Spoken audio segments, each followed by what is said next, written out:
Esse é o Mundo em Revolução e nós vamos falar agora sobre a situação na Ucrânia, hoje dia 4 de maio de 2024.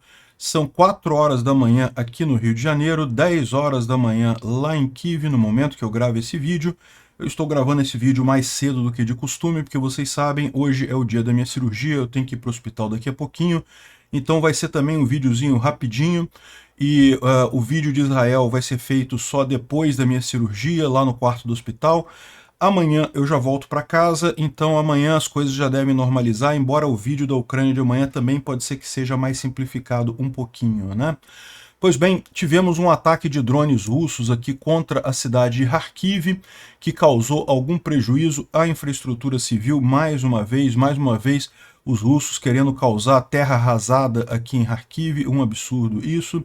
Houve um incêndio numa fábrica na Alemanha que o pessoal estava preocupado de ser a fábrica que faz os mísseis antiaéreos SAM-PT, que são mísseis aéreos usados pela Ucrânia, né? Poderia ser uma sabotagem russa, poderia ser um ataque russo lá na Alemanha, mas o pessoal esclareceu que não, que é a mesma fábrica, é o mesmo fabricante, mas a unidade que pegou fogo tem a ver com peças, com cromagem de peças de carro, então não tem nada a ver com a parte de defesa aérea, portanto não houve nenhum problema nesse sentido ali, né? É lógico, é um problema, foi um incêndio, provavelmente um acidente, mas não causou nenhum impacto na Ucrânia de forma geral, né? Na linha de frente não temos nenhuma grande novidade, não saíram ainda os mapas do dia de hoje, então a gente não tem nenhuma noção de pequenos avanços, mas o que teve foi isso, algum pequeno avanço russo, sem nada significativo, é o panorama que a gente já tem descrito aqui nos últimos dias, né? A Astraia Intel fez um thread explicando novamente a situação aqui em Robotny, falando justamente que não, os russos não tomaram Robotny, ao contrário do que algumas pessoas estavam avaliando algum tempo atrás, né? No máximo, a parte sul da cidade está em zona cinza aqui, mas a parte norte ainda está em poder dos ucranianos. Aquele negócio dos russos terem colocado a bandeirinha é aquela velha história de mandar alguém correndo lá, botar uma bandeirinha e sair correndo. Não conseguiram tomar o lugar de forma alguma, né?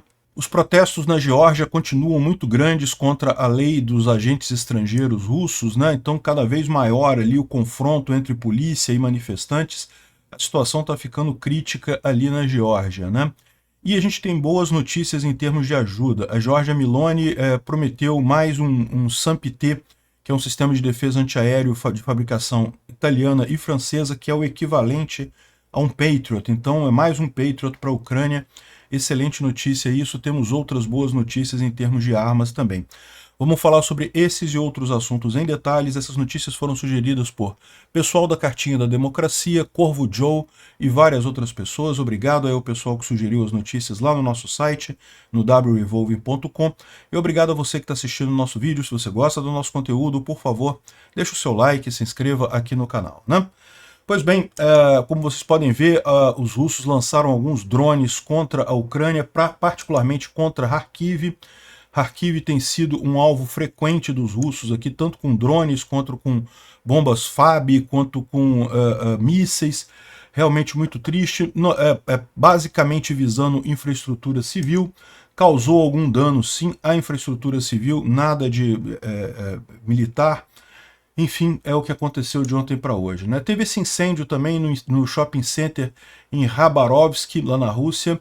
Uma área de 1.100 metros quadrados pegou fogo no shopping. Provavelmente algum acidente ou então algum lojista querendo colher o seguro, né? Devido à economia ruim por lá. Agora, o incêndio que chamou a atenção foi esse daqui, ó. Uma fábrica da Diehl, que é uma indústria alemã que fabrica, entre outras coisas, mísseis para o IRIS-T, que é o sistema de defesa antiaéreo. Ela pegou fogo na Alemanha ontem, um grande incêndio, dá para ver aqui algumas imagens realmente impressionantes do incêndio ali na fábrica. Muita gente ficou assustada, achando que poderia ser uma sabotagem russa, coisa e tal, para prejudicar a Ucrânia, esse tipo de coisa. É possível que seja uma sabotagem russa, não dá para descartar isso, né? Os russos têm infiltrados na Alemanha, na Ucrânia, em todo lugar, mas não consta que tenha causado prejuízo. Se foi uma sabotagem, falhou, né? Como o pessoal está acrescentando aqui, essa indústria aqui de fato pertence a Diehl, porém essa unidade específica não produz armas, mas peças de carro. Na verdade é uma fábrica de cromagem de peças de carro. Então não tem nada a ver, não afetou absolutamente nada no esforço de guerra, né?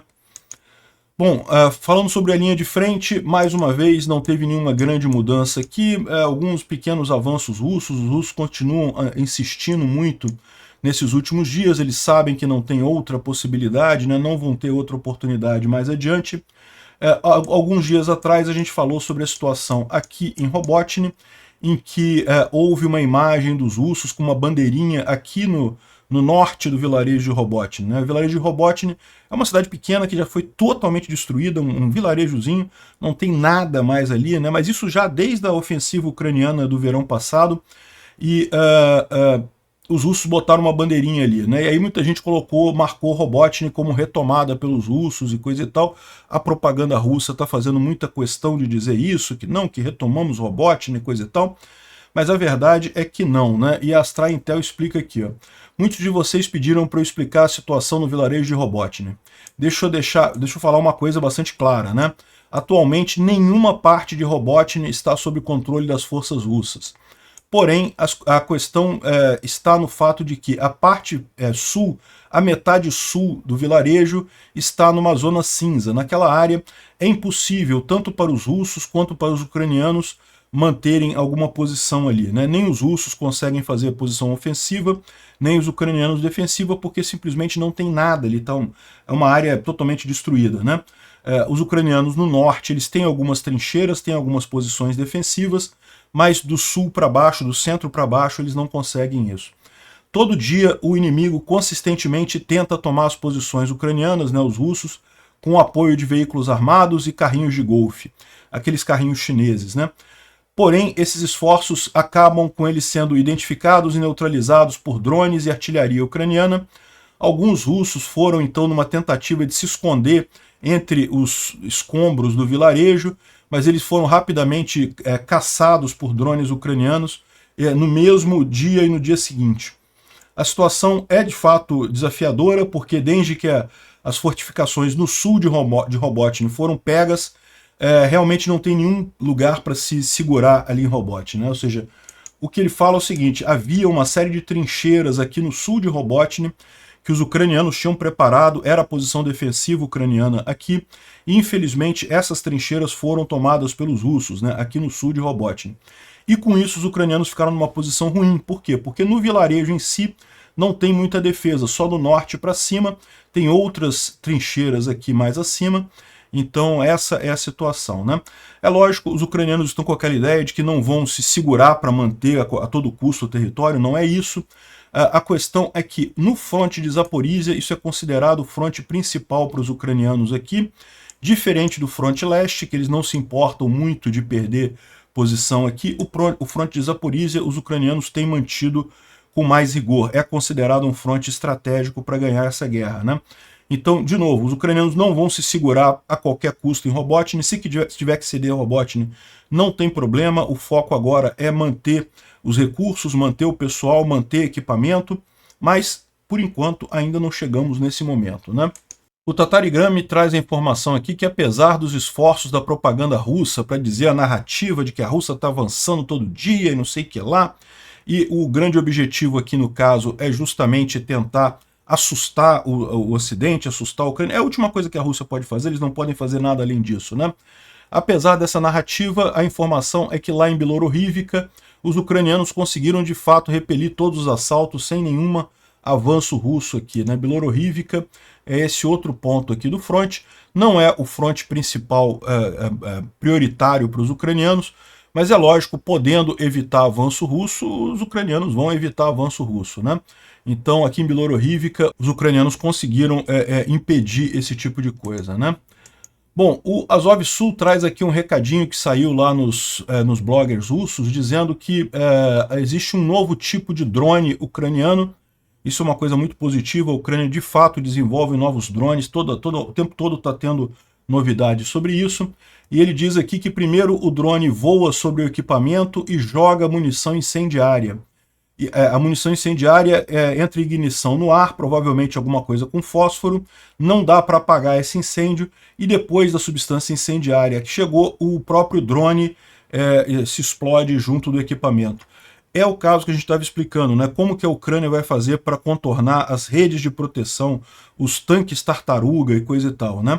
Isso daqui é a resposta ucraniana. É um drone que joga primeiro uma carga incendiária, que pega fogo na rede, pega fogo na proteção que você tem ali, inclusive proteção de metal, chapas de até 8 milímetros de metal são destruídas com isso, e aí depois o drone está livre para atacar aquele tanque ou a coisa que for, né? A refinaria, o tanque de petróleo, o que quer que seja, né? Bom saber que os ucranianos continuam inovando na frente de batalha para resolver os problemas e rápido, né? Bom, o Instituto para Estudo da Guerra fala sobre os objetivos russos em 2024, que continuam sendo a tomada de Donetsk e Luhansk, os grandes objetivos, mas não tem grande novidade aqui, a gente já sabia disso. Eles falam sobre as forças russas, a pretensão de fazerem uma grande contraofensiva, uma grande ofensiva agora no mês de maio. A gente está vendo isso acontecer, os russos sabem que é a última oportunidade que eles têm. Enfim, nenhuma grande mudança aqui, nenhuma grande informação significativa, né? O que a gente tem de informação interessante é que na Geórgia, grandes protestos ali contra o partido pró-Rússia lá na Geórgia. A gente já explicou essa situação, a Geórgia é esse país aqui, tem problemas parecidos com a Ucrânia, problemas de Rússia, ou seja, é um país que já esteve na esfera de influência russa, quer se livrar disso, quer se associar à Europa, porque, por óbvio, todo mundo quer isso, todo mundo quer mais prosperidade, todo mundo quer mais liberdade, né? A Rússia, lógico, contra-atacou, fez aqui na Geórgia a mesma coisa que fez na Ucrânia, invadiu aqui alegando, entre aspas, movimentos separatistas que nunca existiram aqui, tal como o, entre aspas, movimento separatista de Donetsk e Luhansk, nunca existiu de fato. Então invadiram essas áreas aqui, então existem províncias rebeldes, entre aspas, mais uma vez, aqui na Geórgia, da Abcásia e da Ossétia do Sul, mas no final das contas, nesse momento, o governo é pró-Rússia lá na Geórgia, só que ele está querendo passar uma lei que basicamente inviabiliza a entrada da Geórgia na comunidade europeia. É uma lei sobre a prisão arbitrária de agentes estrangeiros. Qualquer um que o governo disser que é agente estrangeiro pode ser preso. Isso é uma lei considerada inaceitável pelos padrões da União Europeia. E os georgianos não querem essa lei também, porque querem entrar para a União Europeia, e o Partido Pró-Rússia quer aprovar essa lei, nem tanto, até para perseguir também as pessoas, mas principalmente para evitar a entrada da Geórgia na comunidade europeia, né? É um absurdo o que está acontecendo, o povo de um lado, a porcaria do governo de outro, né? Parece o Brasil. Enfim, é a situação parecida aqui com a Ucrânia, e eles estão num momento lá que muita gente está descrevendo como um momento Praça Maidan, né? Não dá para saber exatamente qual vai ser a consequência disso daqui, mas dá para ver aqui a briga com policiais recuando de forma desordenada, ou seja, a situação não está fácil por lá não, né? Realmente há um descontrole ali nas ruas de Tbilisi. Vamos aguardar para ver o que acontece ali, né? Bom, temos algumas boas notícias em termos de armamento vindo para a Ucrânia. A fábrica de Scranton, na Pensilvânia, chegou a um volume de 36 mil munições por mês, né? 36 mil projéteis de artilharia por mês, produz projéteis de 155 milímetros. Então, antes da guerra era só 7 mil, já está em 36 mil, a expectativa é aumentar ainda mais. Ou seja, os Estados Unidos estão de fato aumentando o esforço na produção de armamento para atender a Ucrânia, né? Também aqui os Estados Unidos e as nações aliadas, né, o pessoal do Ocidente, estão em conversa para construir um grande pacote de ajuda para a Ucrânia de 50 bilhões de dólares, ou seja, além do pacote de 50 bilhões de euros da Europa, além do pacote de 61 bilhões de euros americano, um outro pacote de 50 bilhões de dólares, usando os lucros dos ativos russos congelados, né? O plano está sendo desenvolvido no G7, com os Estados Unidos forçando esse apoio ali nesse encontro que vai ter em junho. Então tem essa expectativa de aprovação de mais 50 bilhões em ajuda militar para a Ucrânia. Seria ótimo isso daí, né? A Itália a Meloni acabou de avisar que vai mandar um sistema de defesa antiaérea SAMP-T antes da próxima reunião do G7. O SAMP-T é um equivalente francês e italiano do Patriot, então é um sistema de defesa antiaéreo muito positivo, muito bacana. Que bom que a Itália está do lado certo, é o que eu falo, a Giorgia Meloni representa a direita correta, a direita que está fazendo as coisas do jeito certo. Não é à toa que é a direita que está crescendo mais lá na Europa, né? Bom, mercenários cubanos eliminaram seu próprio comandante russo na Ucrânia, né? Parece que teve uma revolta lá. Aliás, revoltas no exército russo não é uma coisa muito distante, né? Já teve vários casos desses de soldados russos matarem o próprio comandante, porque é uma pressão muito grande no comando russo para avanço e para fazer ataques de carne, que morre todo mundo, sem preparação, sem artilharia, sem condição nenhuma.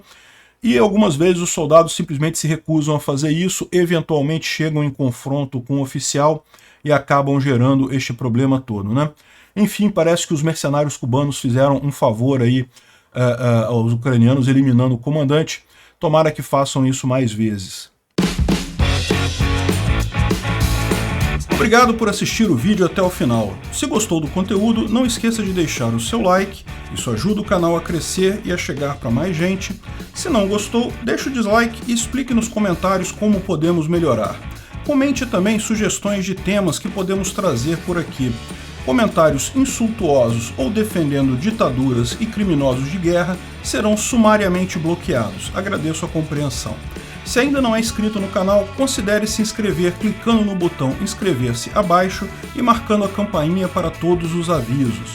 Se quiser ajudar o canal, veja no nosso site como você pode fazer isso.